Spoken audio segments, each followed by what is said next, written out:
Hello and welcome to my channel. इस lecture में हम मध्य प्रदेश की प्रमुख सिंचाई एवं विद्युत परियोजनाएं हम इस लेक्चर में डिस्कस करेंगे। वीडियो को पूरा देखें, बने रहें, बहुत सी काम की जानकारी आपको मिलने वाली है। यह लेक्चर मेरे द्वारा डिस्कस किया जा रहा है। My name is Vikram Khandelkar. हम एमपीपीएससी की जो यूनिट 3 है, प्री के सिलेबस की यूनिट 3 जो मध्य प्रदेश का भूगोल लिख रखा है, दिया हुआ है, उसमें हम मध्य प्रदेश की प्रमुख सिंचाई एवं विद्युत परियोजनाएं को हम इस लेक्चर में डिस्कस करेंगे। हमने एमपीपीएससी की यूनिट 3 सारी कंप्लीट करा चुके हैं। आप हमारे चैनल में प्लेलिस्ट बनी हुई है, जो मध्य प्रदेश का भूगोल है, वो आप जाके सारा लेक्चर देख सकते हैं। तो आइए शुरू करते हैं, ज़्यादा देरी ना करते हुए मध्य प्रदेश की प्रमुख सिंचाई एवं विद्युत परियोजना। देखो, सिंचाई से रिलेटेड भी डिस्कस करेंगे और वहाँ पे विद्युत परियोजना जो है उसको भी हम साथ में डिस्कस करेंगे। तो देखिए, बात करते हैं फ्रेंड्स, आगे चलते हैं। मध्य प्रदेश की प्रमुख सिंचाई एवं विद्युत परियोजनाओं को डिस्कस करेंगे। तो देखिए, पहला फैक्ट देखेंगे, ध्यान से देखना है वीडियो को, कभी कभी डीपली क्वेश्चन बन जाते हैं। देखो, एमपीपीएससी में तो क्वेश्चन फंसेगा यहाँ से, लेकिन पीईबी की एग्जाम में कई बार डीपली क्वेश्चन बन जाते हैं, तो वो मैं सारे आपको साथों साथ बताने की कोशिश करूंगा। तो बात करते हैं पहला फैक्ट, मध्य प्रदेश में सिंचाई परियोजना का विकास 1927 में, मध्य प्रदेश में सिंचाई परियोजना का विकास 1927 में मुरैना जिले में निर्माण किया गया था। मुरैना जिले में निर्मित पगारा बांध से हुआ था। तो पगारा बांध से हुआ था, तो ऐसे ही क्वेश्चन कई बार पीईबी बना लेता है। बनाया था एक बार क्वेश्चन, मध्य प्रदेश का सबसे पुराना बांध व प्रथम बांध के रूप में किसे जाना जाता है, तो ये पगारा बांध को जाना जाता है। इसका निर्माण 1927 में किया गया था। ग्वालियर से कम 20 किलोमीटर दूर मुरैना में स्थित है ये।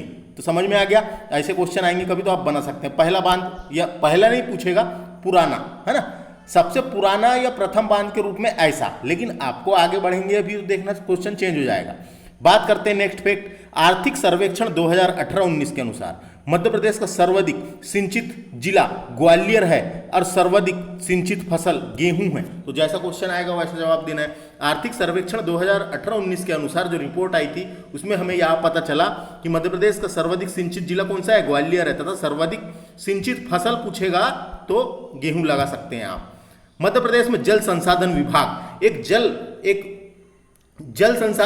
सिंचाई के लिए जल संसाधन विभाग बनाया गया है, जिसकी स्थापना कब की गई थी, 1956 में जल संसाधन विभाग की स्थापना की गई थी। तो ऐसे क्वेश्चन भी आ जाते हैं। 56 में जब मध्य प्रदेश का गठन हुआ, उसी साल इन्होंने मध्य प्रदेश जल संसाधन विभाग की गठन कर दिया गया था। तो ये तारीख याद रखना है, पूछी जा सकती है। मध्य प्रदेश में सिंचित क्षेत्र विभिन्न है, तो कौन से देखिए, तो एक है वृहद सिंचित क्षेत्र, एक है मध्यम सिंचित क्षेत्र, एक है अल्प सिंचित क्षेत्र, तो ये सब है। उसके बाद देखिए, एक है न्यूनतम सिंचित क्षेत्र, और तो ये है। तो इनको एक एक करके हम डिस्कस करते हैं। देखिए, सबसे पहले बात करेंगे हम वृहद सिंचित क्षेत्र की। तो वृहद नाम से पता चल रहा है, वृहद यानी क्या है, बड़ा। तो चंबल घाटी मध्य प्रदेश का सबसे बड़ा सिंचित क्षेत्र है। मध्य प्रदेश के उत्तरी भाग में सर्वाधिक नहरों का निर्माण किया गया था। उत्तरी भाग में सर्वाधिक सिंचित जिला है ग्वालियर व मुरैना। कहां पे, उत्तरी भाग में। यहां का सिंचित प्रतिशत क्षेत्र 40% है। तो जो उत्तर वाला जो भाग है, वहां का सर्वाधिक सिंचित जिला है ग्वालियर और मुरैना। वहां का सिंचित प्रतिशत क्षेत्र 40% है, इसलिए उसको क्या कहा गया है, वृहद सिंचित क्षेत्र। ज्यादा प्रतिशत है ना। अब बात करते हैं मध्यम सिंचित क्षेत्र की। मध्य प्रदेश के मध्य पूर्व और उत्तर से दक्षिण तक क्षेत्र मध्य क्षेत्र कहलाता है। इस क्षेत्र में नहरों और कुओं और नलकूप के माध्यम से 35% भाग सिंचाई होता है। कभी पूछा मध्य प्रदेश में सर्वाधिक सिंचाई किससे होती है, तो कुआं और नलकूपों के माध्यम से, कुएं व नलकूपों के माध्यम से सर्वाधिक सिंचाई होती है। इसका क्षेत्र का सर्वाधिक सिंचित जिला बालाघाट है और भिंड है। इस क्षेत्र का, किस क्षेत्र का, मध्यम सिंचित क्षेत्र का। समझ में आया। अल्प सिंचित क्षेत्र की बात करेंगे, मध्य प्रदेश में पश्चिमी भाग में स्थित नर्मदा घाटी अल्प सिंचित क्षेत्र है। यहां पर कुएं एवं नलकूपों के माध्यम से की जाती है। इस क्षेत्र में सर्वाधिक सिंचित जिला होशंगाबाद है, उज्जैन और इंदौर है। सिंचित प्रतिशत कितना है यहाँ का, अल्प सिंचित क्षेत्र का, अल्प यानी छोटा, तो बोले 15% है। समझ में आया। अब बात करते हैं न्यूनतम सिंचित क्षेत्र की। तो न्यूनतम यानी कम, न्यूनतम सिंचित क्षेत्र मध्य प्रदेश का दक्षिण पूर्वी भाग न्यूनतम सिंचित क्षेत्र है। कौन सा, दक्षिण और पूर्व भाग, इस क्षेत्र में तालाबों के माध्यम से सिंचाई की जाती है। इस क्षेत्र में तथा राज्य का न्यूनतम सिंचित जिला कौन सा है, लिखा है यहाँ पे डिंडोरी, लेकिन आपको जानकारी के लिए मैं बता दूं, सर्वाधिक तालाबों से सिंचाई होती है बालाघाट जिले में। बालाघाट में होती है सर्वाधिक। यहाँ सिंचित क्षेत्र का 10% है मात्र। सिंचित क्षेत्र का कितना है, ये न्यूनतम वाला 10% है मात्र। आगे के फैक्ट डिस्कस करेंगे। मध्य प्रदेश में सर्वाधिक सिंचाई कुओं एवं नलकूपों के माध्यम से की जाती है। ये डायरेक्ट क्वेश्चन पूछा जाएगा आपको कि मध्य प्रदेश में सर्वाधिक सिंचाई किससे की जाती है, कुएं एवं नलकूपों के माध्यम से की जाती है। जो मालवा का पठार, बुंदेलखंड का पठार, सतपुड़ा एवं नर्मदा घाटी क्षेत्र इनमें प्रमुख रूप में है। मध्य प्रदेश में कुओं के माध्यम से सर्वाधिक सिंचाई की जाती है मंदसौर में। मध्य प्रदेश में कुओं के माध्यम से सर्वाधिक सिंचाई वाला जिला है मंदसौर, एवं नलकूपों में सर्वाधिक सिंचित जिला है, सिंचाई वाला जिला है इंदौर। तो समझ में आया फ्रेंड्स, नलकूपों के माध्यम से इंदौर है, कुओं के माध्यम से मंदसौर है, और तालाबों के माध्यम से पूछा तो जबलपुर है। मध्य प्रदेश में कुल सिंचित क्षमता का 2017-18 के अनुसार 105.66 लाख हेक्टेयर है। तो मात्र 2017-18 में एक रिपोर्ट आई थी, उसके अनुसार 105.66 लाख हेक्टेयर है। बात करेंगे मध्य प्रदेश का सबसे पुराना बांध की, तो मध्य प्रदेश का सबसे पुराना बांध के नाम पे जाना जाता है, मध्य प्रदेश के सबसे पुराने बांध के रूप में जाना जाता है साइक्लोपियन बांध, जो बेतवा नदी पर रायसेन जिले की भोजपुर में स्थित है। भोजपुर नामक एक तीर्थ है रायसेन जिले में, वहां पे एक बांध है जिसका नाम है साइक्लोपियन बांध। ये बेतवा नदी पर है, याद रखें। साइक्लोपियन बांध कहां पर है, बेतवा नदी पर है, बेतवा नदी पर भोजपुर में। तो समझ में आया। उसके बाद देखिए एक ये है चोलर परियोजना, मध्य प्रदेश की अंतरघाटी परियोजना थी है। तो क्वेश्चन ये भी आ सकता है कभी, चोलर परियोजना कहाँ पर है, कौन सी नदी में है। तो ये मध्य प्रदेश की पहली अंतरघाटी परियोजना थी, पहली अंतरघाटी परियोजना। तो समझ में आया, ये सब आपको पढ़ना है यहाँ से। तो ऐसे क्वेश्चन आ जाते हैं कई बार, आया समझ। तो चोलर परियोजना नाम 1 नंबर है, याद रखें इसे।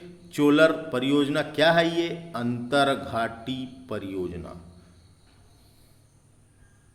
अब हम बात करते हैं आगे मध्य प्रदेश की प्रमुख विद्युत परियोजनाओं की।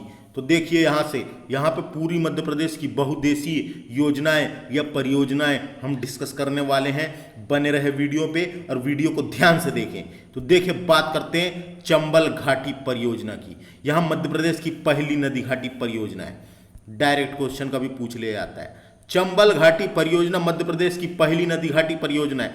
पहली नदी घाटी बोलेगा तो आप इसको लगाना है। इसकी शुरुआत 1953 और 54 में हुई थी, 54 में हुई थी, सॉरी 53 और 54, 53 और 54 में हुई थी। तो ये सन भी इंपॉर्टेंट है क्योंकि पहली है। यह परियोजना मध्य प्रदेश और राजस्थान की संयुक्त परियोजना है। कोई दिक्कत नहीं है ना, ये चंबल नदी निकलती है और सीधे उधर राजस्थान में जाती है, फिर यूपी में जाती है। तो पहले कहाँ गई, राजस्थान में। तो कौन से राज्य की संयुक्त है, तो मध्य प्रदेश और राजस्थान की संयुक्त परियोजना है। इस पर 386 मेगावाट विद्युत उत्पादन किया जाता है। इस पूरी परियोजना में, है ना, इस पूरी परियोजना में 386 मेगावाट विद्युत उत्पादन किया जाता है। चंबल घाटी परियोजना 3 चरणों में विस्तृत है। 3 चरणों में बनाया गया था इसको। जब बनाए थे तो कैसा बनाया 3 चरणों में, तो देखिए सबसे पहले क्या हुआ था, सबसे पहले गांधी सागर बांध का निर्माण किया गया था। गांधी सागर बांध मंदसौर में भानुपुर तहसील में स्थित है। मंदसौर जिले की एक भानुपुर तहसील है, वहां स्थित है। गांधी सागर बांध मंदसौर जिले में है और मंदसौर जिले को 2 हिस्सों में बांटता है। जो जिला है उसके बीचों बीच में बनाया गया, उस तरफ आधा है, इस तरफ आधा है। तो जिले को 2 हिस्सों में बांट देता है गांधी सागर बांध। यह मंदसौर जिले की भानुपुर तहसील में स्थित है। 1960 में बनाया गया था यह बांध और इसे रिलायंस कंपनी द्वारा 7 मार्च 1954 को प्रधानमंत्री जवाहरलाल नेहरू ने इसका उद्घाटन किया था आके मंदसौर में। 7 मार्च 1954 को प्रधानमंत्री जवाहरलाल नेहरू ने आया और इसकी स्थापना किया। तो एक तारीख आ सकती है 7 मार्च 1954। उसके बाद देखिए गांधी सागर बांध कौन सी नदी में बना हुआ है करके आता है कई बार, चंबल नदी पे बना है। चंबल नदी का सबसे बड़ा बांध है गांधी सागर बांध। इस पर 115 मेगावाट विद्युत उत्पादन किया जाता है। तो कितना? तो 115, ये भी याद रखें। तो समझ में आया चंबल नदी कौन सा बांध है? गांधी सागर बांध से। गांधी सागर बांध मंदसौर जिले में है, चंबल नदी पर, भानुपुर तहसील में। जो भी काम की इंफॉर्मेशन थी मैंने यहाँ पे आपको बताया। आपको वीडियो को एक बार अच्छे से देखना है और फिर खुद भी अच्छे से पढ़ना है। बात करेंगे उसके बाद क्या हुआ। गांधी सागर बांध बनता है मंदसौर में। अब चंबल नदी जाती है आगे और जैसे ही राजस्थान में एंट्री करती है तो वहां पे राणा प्रताप सागर बांध बना है दूसरे नंबर का, जो चित्तौड़गढ़ राजस्थान में है। तो चंबल नदी के बाद दूसरे नंबर का कौन सा है? राणा प्रताप सागर बांध। यह चित्तौड़गढ़ राजस्थान के चित्तौड़गढ़ जिले में स्थित है। मैप देखना आप, मध्य प्रदेश और राजस्थान की संयुक्त परियोजना है ये। मध्य प्रदेश से थोड़ा पास में ही है चित्तौड़गढ़, लगा हुआ है वहां से। तो मध्य प्रदेश और राजस्थान की संयुक्त परियोजना है। इसकी स्थापना कब की गई थी? तो 1964 में, है ना।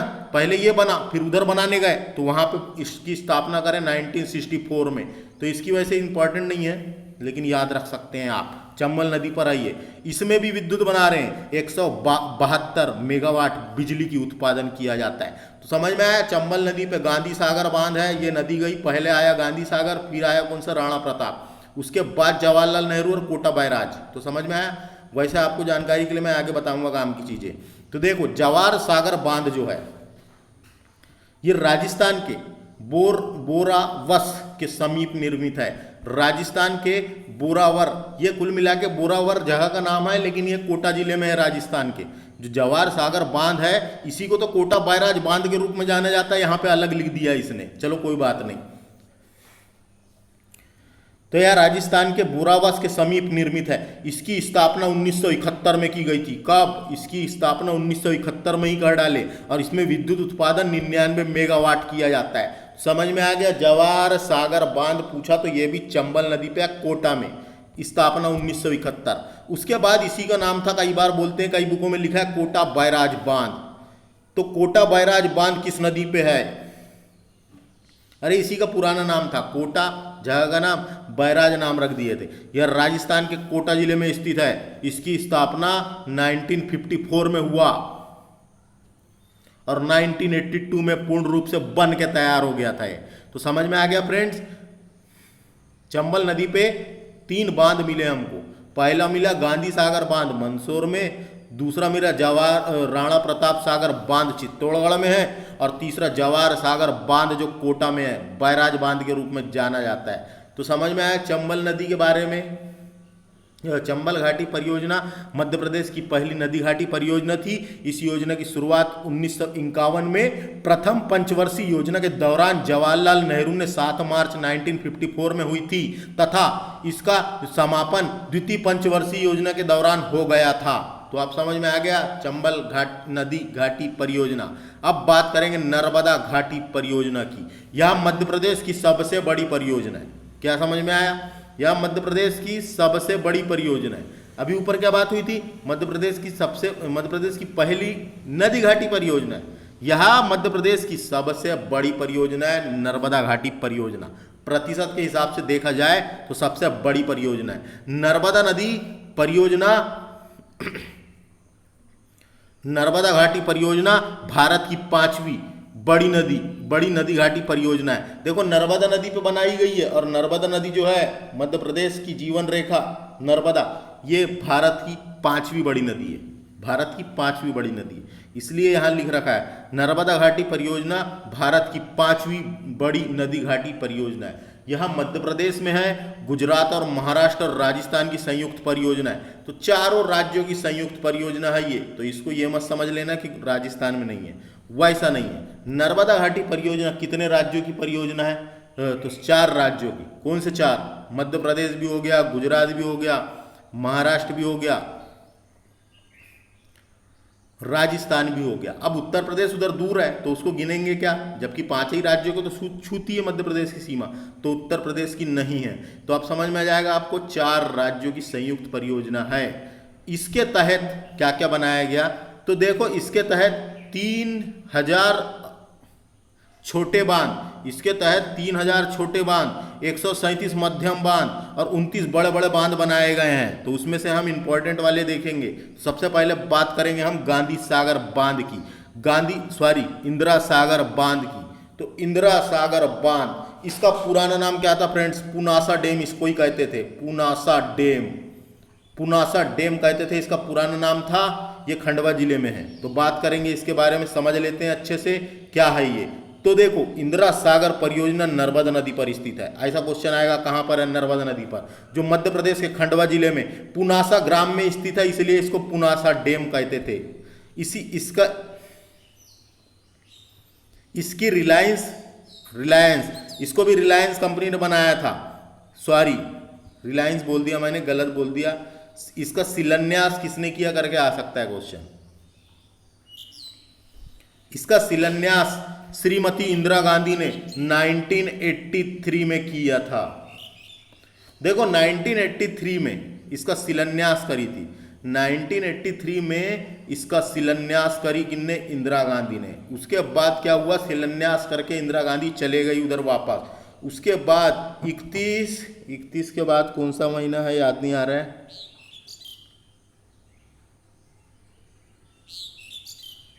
31 अक्टूबर 1984 को इंदिरा गांधी की मृत्यु हो गई थी। उसे गोली मार दिया गया था, आप जानते होंगे।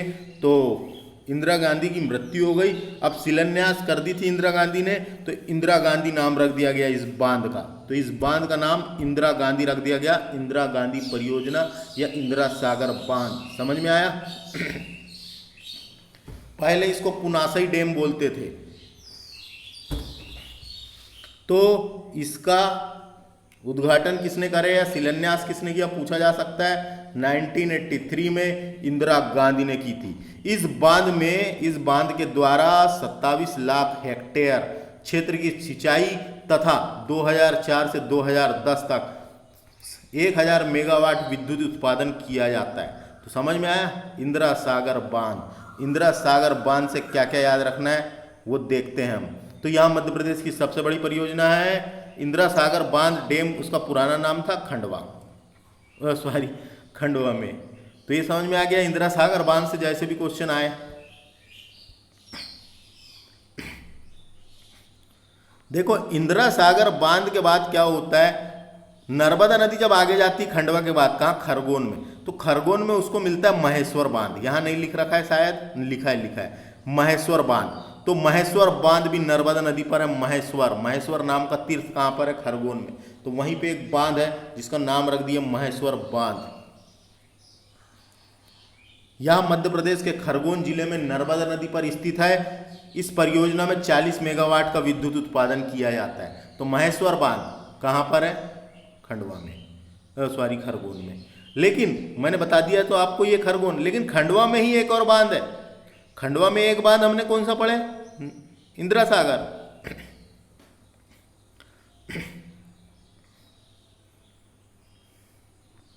खंडवा में ही एक और बांध है नर्मदा नदी पर, ओमकालेश्वर बांध। ओमकालेश्वर जो ज्योतिर्लिंग है खंडवा में, वहीं पे एक और बांध भी बनाया गया है नर्मदा नदी पे, जिसका नाम ओमकालेश्वर बांध है। यह परियोजना मध्य प्रदेश के खंडवा जिले में स्थित है। इस परियोजना में मध्य प्रदेश में खंडवा और खरगोन एवं धार जिले लाभान्वित ही होते हैं। यह परियोजना विद्युत क्षमता कितनी? 520 मेगावाट। किसकी? ओमकालेश्वर की। समझ में आ गया? पहले इंदिरा सागर, फिर ओमकालेश्वर, फिर महेश्वर, उसके बाद आता है यहाँ पे सरदार सरोवर बांध। जब आगे चल जाती नर्मदा नदी, देखो सरदार सरोवर बांध के बारे में बताता हूँ मैं आपको। सरदार सरोवर परियोजना के बारे में।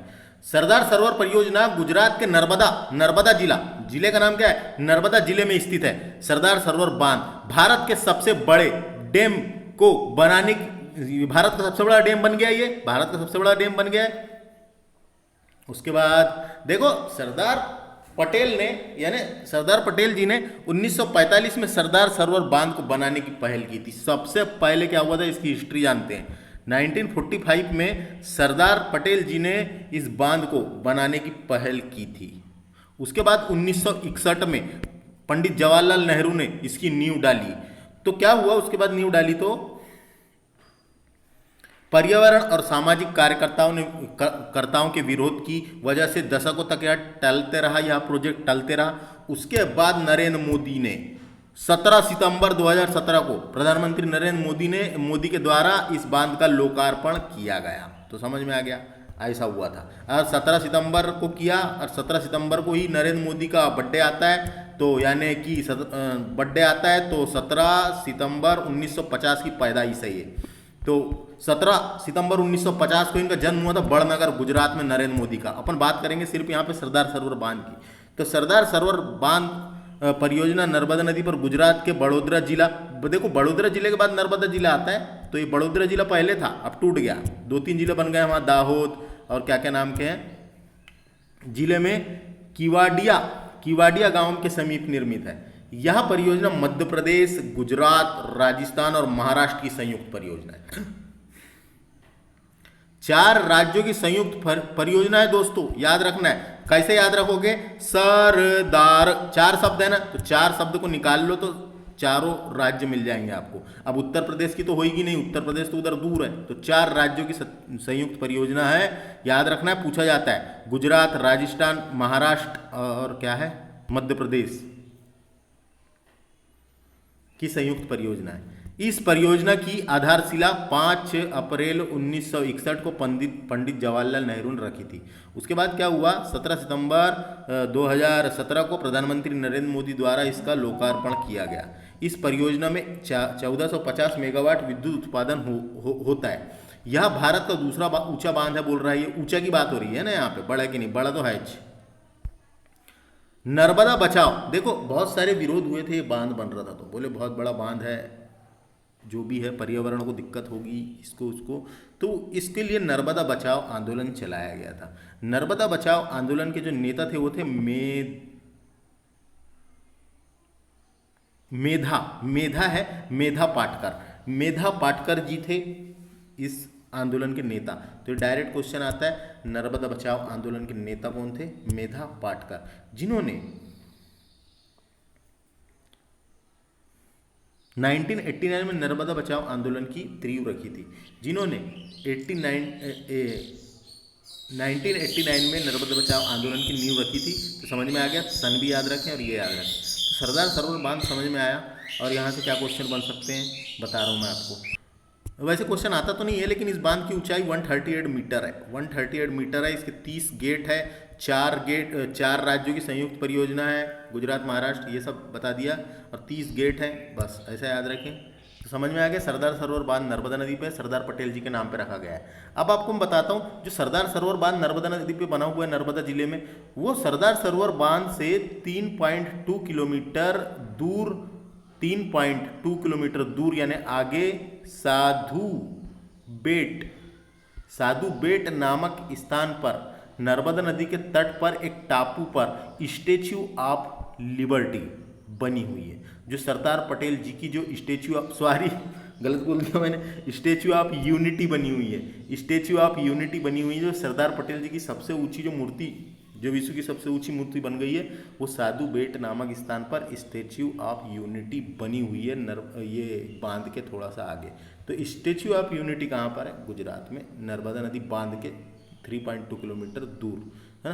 जो सरदार पटेल जी की मूर्ति है, जो भारत के पहले प्रधानमंत्री तथा प्रथम गृह मंत्री थे, एक समर्पित एक स्मारक है वो, तो उसको भी देखने जाते हैं लोग बहुत से। तो सरदार सरोवर बांध से इतना ही जो भी बताया इंपॉर्टेंट काम का था वो मैंने बताया।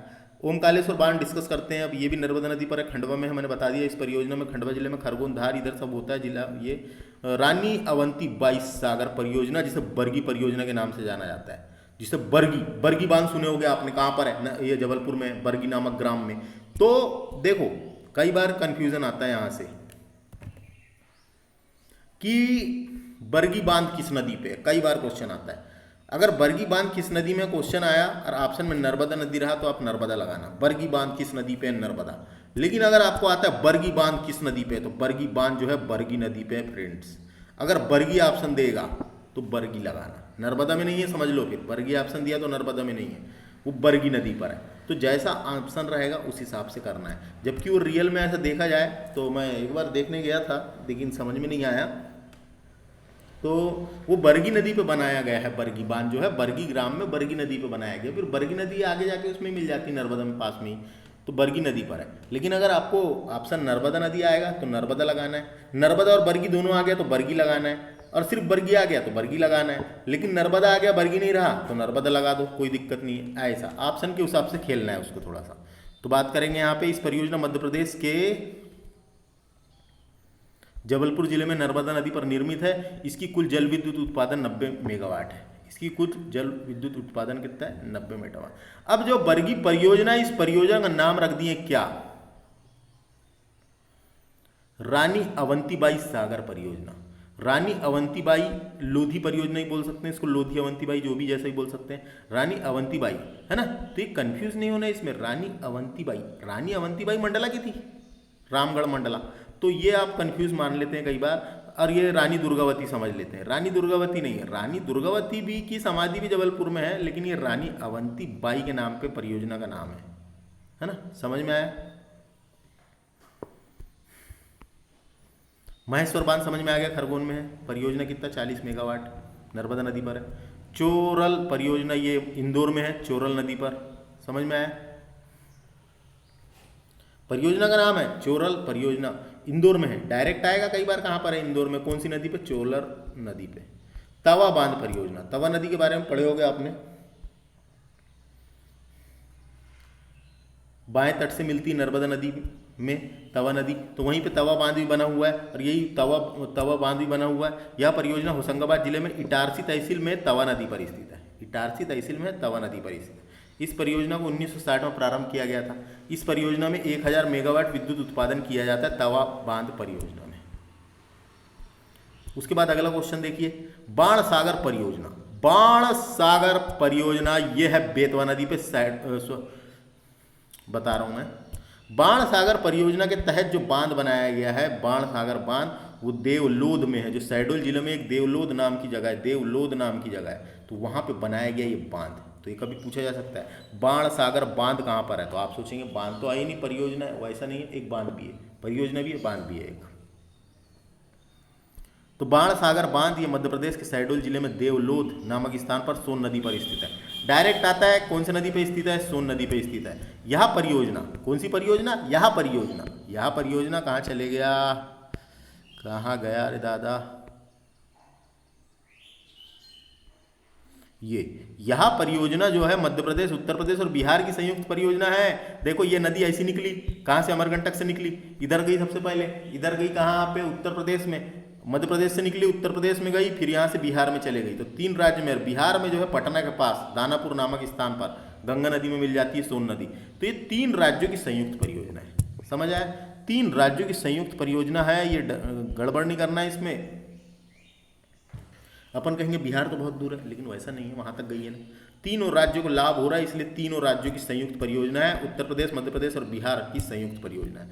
समझ में आ गया? बाण सागर बांध तो समझ में आ गया। सोन नदी मध्य प्रदेश के अमरकंटक से निकलती है, पूरब की ओर बहती है और गंगा नदी में जाकर मिल जाती है। बात करेंगे पेंच परियोजना की, तो पेंच जानते होंगे आप, पेंच नदी बहती है एक, है ना, उसी के नाम पे मध्य प्रदेश के छिंदवाड़ा जिले में पेंच नदी पर स्थित है। मध्य प्रदेश तथा महाराष्ट्र की संयुक्त परियोजना है। तो ये मध्य प्रदेश और महाराष्ट्र की है। मैप देखना आप, पेंच नदी जो है छिंदवाड़ा की तरफ बहती है, तो छिंदवाड़ा के नीचे ही तो महाराष्ट्र लग जाता है। तो मध्य प्रदेश और महाराष्ट्र की संयुक्त परियोजना है। इस योजना में 160 मेगावाट बिजली का उत्पादन किया जाता है। तो पेंच परियोजना समझ में आ गया। पेंच के बाद माता टीला परियोजना, 1 नंबर परियोजना है। ये नाम क्या है इसका? माता टीला परियोजना। यह ललितपुर जिले में स्थित है, उत्तर प्रदेश के ललितपुर। देखो बेतवा नदी उत्तर की ओर जब बहती है, तो जब अपने यहाँ से निकलती है जो वहाँ जाती है, तो सबसे पहले यूपी में एंटर करती है, तो ललितपुर जिला आता है। तो ललितपुर में ही परियोजना बना दी गई, जिसका नाम है माता टीला परियोजना। ये बेतवा नदी पर स्थित है। डायरेक्ट क्वेश्चन आता है किस नदी पर स्थित है? बेतवा नदी पर स्थित है। और ये मध्य प्रदेश और मध्य प्रदेश और उत्तर प्रदेश की संयुक्त परियोजना है। तो मध्य प्रदेश और उत्तर प्रदेश की कैसी हुई समझ में आ गया। बेतवा नदी भी अपने मध्य प्रदेश से निकली, रायसेन जिले से निकलती है बेतवा नदी, कुमरा गांव से, उमरा गांव या कुमरा गांव ऐसा लिखा मिलता है, और सीधे उधर उत्तर की ओर जाती है, और जाने के बाद उधर आगे इटावा के समीप बेतवा में मिल जाती है, सॉरी यमुना में मिल जाती है। तो ये है माता टीला परियोजना। समझ में आया माता टीला परियोजना? माता टीला परियोजना नाम याद रखना है। माता टीला परियोजना या बेतवा नदी पर स्थित है, मध्य प्रदेश और उत्तर प्रदेश की संयुक्त परियोजना है। राजघाट परियोजना, ये भी परियोजना बेतवा नदी पर स्थित है। राजघाट परियोजना ये भी बेतवा नदी पर स्थित है, ये भी ललितपुर में ही है। एक कई जिले में दो परियोजना है बेतवा नदी पर, एक है कौन सी, माता टीला परियोजना, और एक है राजघाट परियोजना बेतवा नदी पर, है ना। कंफ्यूज नहीं होना है बिल्कुल भी। उसके बाद देखो बेतवा नदी पर वहीं पे एक और परियोजना है जिसका नाम है रानी लक्ष्मीबाई के नाम पे रखा गया है, रानी लक्ष्मीबाई परियोजना। ये भी बेतवा नदी पर है, रानी लक्ष्मीबाई परियोजना, ये भी बेतवा नदी पर स्थित है। तो कंफ्यूज नहीं होना है। बेतवा नदी पे 3 परियोजना मिल जाएगी आपको, माता टीला, राजघाट और रानी लक्ष्मीबाई परियोजना। समझ में आ गया। आगे बात करते हैं उर्मिल परियोजना। यह परियोजना मध्य प्रदेश के छतरपुर जिले में, वहां उर्मिला नदी बहती है ना छतरपुर में, तो वहीं उर्मिला नदी में ही बना दिया गया उर्मिला परियोजना को। छतरपुर जिले में ही स्थित है, हीरोता गांव में उर्मिला नदी पर स्थित है, हीरोता गांव में। तो उर्मिला परियोजना छतरपुर उर्मिला नदी। भांडेर परियोजना, भांडेर नदी भांडेर नहर भी है एक, जो कहाँ पे बहती, कहाँ, बेतवा तरफ बहती है भांडेर नहर, वहाँ पे एक परियोजना है भांडेर परियोजना। बेतवा नदी से निकली है वो नहर, इसलिए उसका नाम क्या रख दिए हैं, भांडेर परियोजना। यह बेतवा नदी पर है। सरकार द्वारा 1953 में प्रारंभ की गई थी, सरकार द्वारा 1953 में प्रारंभ की गई थी। इसे लाभान्वित होने वाले जिले ग्वालियर, भिंड, दतिया, तो उधर साइड उत्तर की तरफ जाती है नहर, है ना। तो ये समझ में आ गया। भांडेर परियोजना पूछा जाएगा कहाँ पर है, बेतवा नदी पर। टोम्स परियोजना, टोम्स नदी बहती है, देखे होगे आपने टोम्स कहाँ पे बहती है ये नदी, तो यह सतना जिले तरफ टोम्स नदी बहती है। टोम्स नदी पर है 320 मेगावाट की जल विद्युत उत्पादन परियोजना है एक प्रकार की, टोम्स नदी पर, है ना। टोम्स परियोजना कहाँ पर है पूछा जा सकता है, सतना में लगाना है आपको। माही परियोजना, माही नदी बहती है, आप जानते होंगे, एक पढ़े होंगे आपने, माही नदी भी उल्टी बहती है, कहने का मतलब है पूरब से पश्चिम की ओर बहती है। ये भी जाके नर्मदा की सहायक नदी नर्मदा नदी में मिल जाती है। तो माही नदी धार से निकलती है, तो माही नदी पे ही माही परियोजना बना दी गई है। तो देखो यह परियोजना माही नदी पर धार और झाबुआ जिले में स्थित है। जैसा पूछा जाएगा वैसा जवाब देना है। माही नदी पूरब से पश्चिम की ओर बहती है, कर्क रेखा को 2 बार काटती है। उसके बाद कौन सा है ये, बाघ। देखो एक परियोजना है बाघ परियोजना, बाघ। यह परियोजना महाराष्ट्र के सिरपुर में बाघ नदी पर स्थित है। एक बाघ नदी बहती है महाराष्ट्र में सिरपुर तरफ, जो अपने मध्य प्रदेश से ही लगी हुआ है, वहां बहती है सिरपुर के तरफ। यह परियोजना महाराष्ट्र और मध्य प्रदेश की संयुक्त परियोजना, याद रखना, महाराष्ट्र की और मध्य प्रदेश की संयुक्त परियोजना है। हलाली नदी पर एक परियोजना जिसका नाम है हलाली परियोजना। हलाली नहर भी बहती है विदिशा तरफ। तो देखो यह परियोजना रायसेन और विदिशा की सीमा पर स्थित है, याद रखें, इतना काम खत्म। माड़ी खेड़ा, कहाँ चल गया, माड़ी खेड़ा परियोजना 1 नंबर है ये परियोजना। ये परियोजना शिवपुरी जिले में है। माड़ी खेड़ा गांव में सिंध नदी पर निर्मित एक बांध है, माड़ी खेड़ा बांध। तो समझ में आ गया। माड़ी खेड़ा परियोजना शिवपुरी में है, माड़ी खेड़ा गांव में सिंध नदी पर। तो ये डायरेक्ट क्वेश्चन अब भी व्यापम में आया था ग्रुप 5 की एग्जाम में, माड़ी खेड़ा बांध किस नदी पे है करके, ऐसा सिंध नदी पर है ना। ये ऐसे व्यापम डीपली क्वेश्चन पूछता है पीईबी एग्जाम। सिंध नदी पर है, शिवपुरी में है। और ये माड़ी खेड़ा जो बांध है, यह परियोजना है, इस परियोजना का नाम ही बदल दिया इस साल, पिछले साल बदले हैं। अटल बिहारी वाजपेयी जी के नाम पे रखा गया है, अटल परियोजना, है ना। कभी पूछा आपको, अटल परियोजना इसी का नाम है।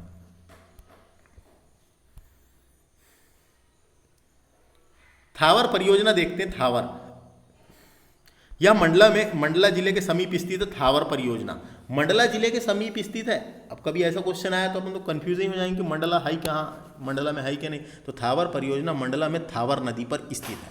थावर नदी बहती है, वहाँ पे एक छोटी नदी है, थावर नदी मंडला जिले में थावर नदी पर स्थित है थावर परियोजना। बारना परियोजना, बारना नहर बहती है एक रायसेन में, बारना नहर।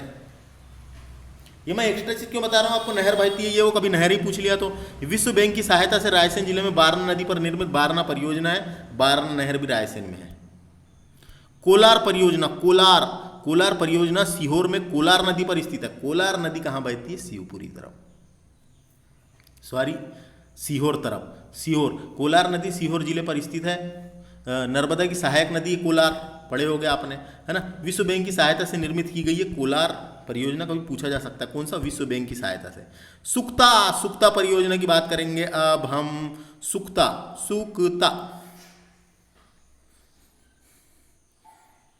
तो ये सुक्ता परियोजना जो है, ये सुक्ता परियोजना खंडवा और बुरहानपुर सीमा पर सुक्ता नदी पर स्थित है। खंडवा और बुरहानपुर की सीमा पर सुक्ता नदी पर स्थित है सुक्ता परियोजना। तो ऐसे नाम भी आ जाते हैं कई बार जो हमको पता ही नहीं रहते, इसलिए बड़े के अलावा छोटे भी याद रखना है। तो क्या नाम है इसका?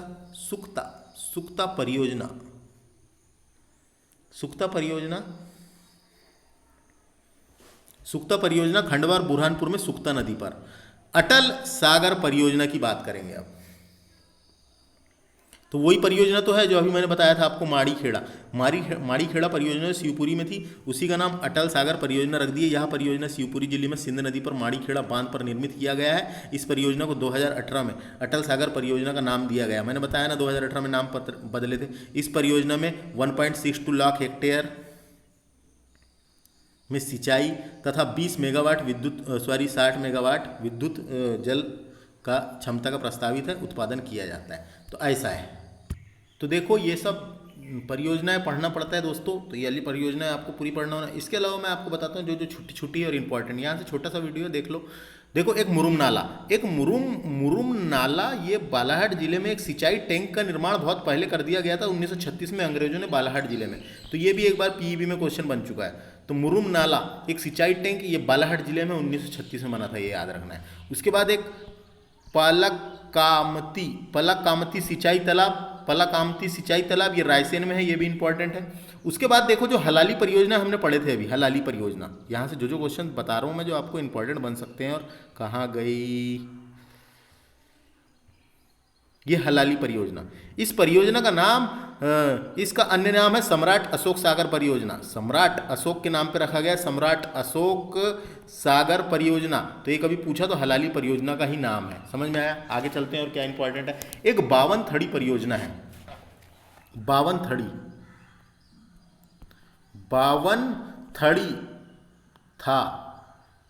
थड़ी परियोजना। ये 52 थड़ी परियोजना 52 थड़ी नदी पर है। 52 थड़ी नदी पर बालाघाट जिले में स्थित है। बालाघाट जिले में 52 थड़ी नदी पर स्थित है, कटंगी तहसील के तरफ कुछ कुड़वा ग्राम में, तुमसर के समीप, जो महाराष्ट्र में तुमसर है उसके समीप। तो 52 थड़ी परियोजना पूछा जा सकता है। 52 थड़ी परियोजना मैंने बताया, 52 थड़ी परियोजना बालाघाट जिले में स्थित है, मध्य प्रदेश और महाराष्ट्र की संयुक्त परियोजना है। इस परियोजना का अन्य नाम राजीव सागर परियोजना है। जो 52 थड़ी परियोजना है, इस परियोजना का एक और नाम है राजीव सागर परियोजना। वही परियोजना में एक बांध बनाया गया जिसका नाम है राजीव सागर बांध परियोजना, बालाघाट में। तो कभी पूछा तो ये बहुत कंफ्यूजन था, इसलिए बता दिया मैंने। क्या बताया? 52 थड़ी परियोजना 52 थड़ी नदी पर है, बालाघाट जिले में है, कटंगी तहसील में है, बालाघाट जिले की तुमसर के समीप है, मध्य प्रदेश और महाराष्ट्र की संयुक्त परियोजना है। इस परियोजना का अन्य नाम राजीव सागर परियोजना है। राजीव सागर बांध वहीं पे है, बालाघाट जिले में।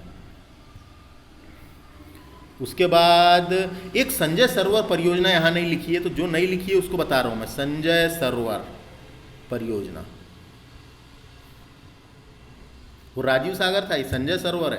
तो संजय सरोवर परियोजना यह वैनगंगा नदी पर निर्मित है। जो वैनगंगा नदी निकलती है सिवनी के पठार से और जाके इधर दक्षिण की ओर बहती है, बालाघाट तट पे बसा है, उस वहाँ पे बनाया गया है संजय सरोवर परियोजना। यह वैनगंगा नदी पर निर्मित है। इस परियोजना के तहत भीमगढ़ बांध बनाया गया था। भीमगढ़ बांध बना है सिवनी जिले में वैनगंगा नदी पर। एशिया का सबसे बड़ा मिट्टी से निर्मित बांध है। एशिया का सबसे बड़ा मिट्टी के धुरे हैं, तो मिट्टी से निर्मित बांध है।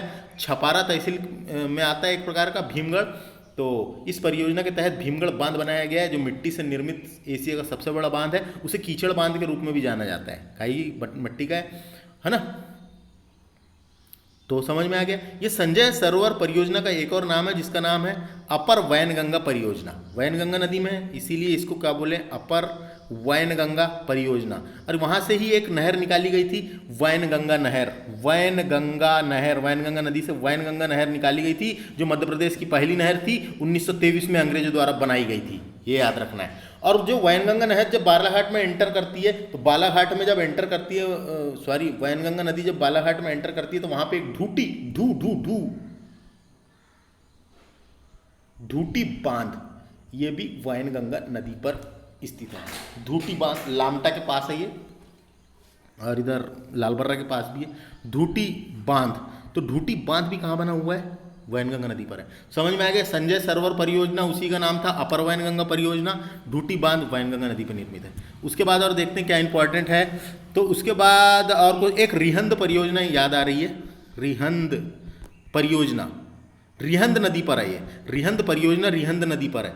रिहंद परियोजना रिहंद नदी पे है, लेकिन रिहंद नदी कहाँ बहती है? उत्तर प्रदेश में बहती है। तो ये मध्य प्रदेश और उत्तर प्रदेश की संयुक्त परियोजना है, इसलिए मैं आपको बताया मध्य प्रदेश और उत्तर प्रदेश की संयुक्त परियोजना है, ऐसा पूछ सकता है।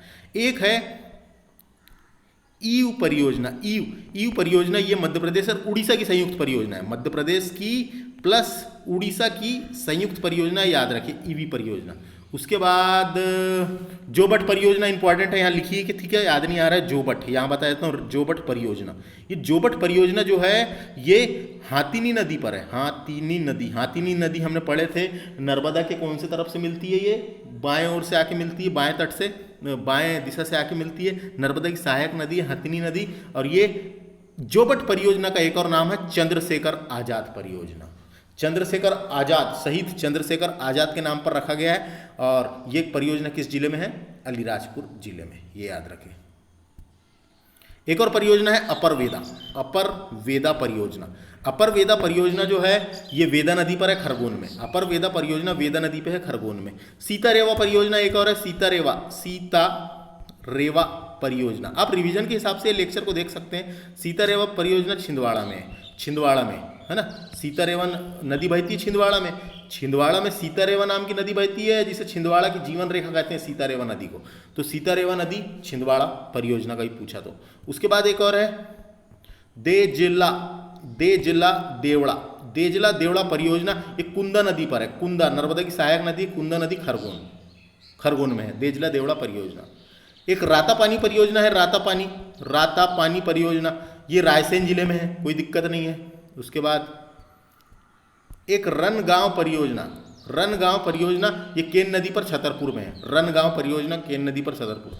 एक सिंध परियोजना तो पढ़ लिया हमने, शिवपुरी तरफ। माही परियोजना के बारे में बता दिया था, धार में है। और केन परियोजना, तो एक केन परियोजना भी तो केन नदी पे मिलेगी ना, केन नदी पे केन परियोजना। इसे ग्रेटर गंगऊ परियोजना भी कहते हैं, गंगऊ। केन परियोजना को ग्रेटर गंगऊ परियोजना छतरपुर में है, कोई दिक्कत नहीं है। एक गोई परियोजना भी है, गोई नदी पर गोई परियोजना, तो ये बड़वानी में है। तो देखो आपको बता दूं मैं, कभी ऐसे नाम आए तो नदी से रिलेट करके नाम देगा, तो आपने नदी तो पढ़े होंगे, तो नदी में जाके उसको नदी से कर सकते हैं। हलोन परियोजना एक और है, हलोन परियोजना, ये मंडला में है। ये मंडला में छोटी परियोजना है, हलोन परियोजना। एक है मोहनपुरा सिंचाई परियोजना, ये राजगढ़ में है। मोहनपुरा सिंचाई परियोजना ये राजगढ़ में है। और एक तो बता दिया मैंने आपको माड़ी खेड़ा, तो इंपॉर्टेंट है ये माड़ी खेड़ा, ये तो पूछी जाती रहेगी। माड़ी खेड़ा शिवपुरी में है, अटल सागर नाम रख दिया गया। एक और झील याद आ गई जो यहाँ पे है, कहाँ नाम है उसका? यशवंत सागर झील, यशवंत सागर झील, ये इंदौर में है, कभी पूछा जा सकता है, इंदौर, यशवंत सागर झील। एक बांध है भोपाल में जिसका नाम है कालिया सोत बांध, कोई दिक्कत है इसमें? कालिया सोत बांध कहाँ पर है? भोपाल में। उर्मिला परियोजना के बारे में बता दिया था, उर्मिला नदी पर छतरपुर में। तो इतने बांध है इंपॉर्टेंट, और भोपाल में एक कालिया सोत बांध है, और ये सब हो गया। तो याला लेक्चर ऐसा था जिसमें हमने बहुउद्देशीय योजनाएं और मध्य प्रदेश की प्रमुख सिंचाई और विद्युत परियोजनाएं डिस्कस किए। लेकिन आपको मैं इसके अलावा भी जानकारी के लिए बता दूं, करंट अफेयर में अगर कोई नई परियोजना का उद्घाटन हुआ है जो इंपॉर्टेंट है, तो वो परीक्षा में पूछी जा सकती है। तो करंट अफेयर की भी तत्काल और 1-2 साल पहले की योजना देखना जरूरी है। पूरे स्टैटिक टाइप के थे जो पुराने हैं। तो लेक्चर कैसा लगा कमेंट कर सकते हैं। MPPSC की हमने यूनिट 3 सारी कंप्लीट करा दी है। चैनल में जाए प्लेलिस्ट में, और फ्री के सिलेबस के अनुसार कंप्लीट कराए हैं, तो उसको जाके देखें। और धन्यवाद।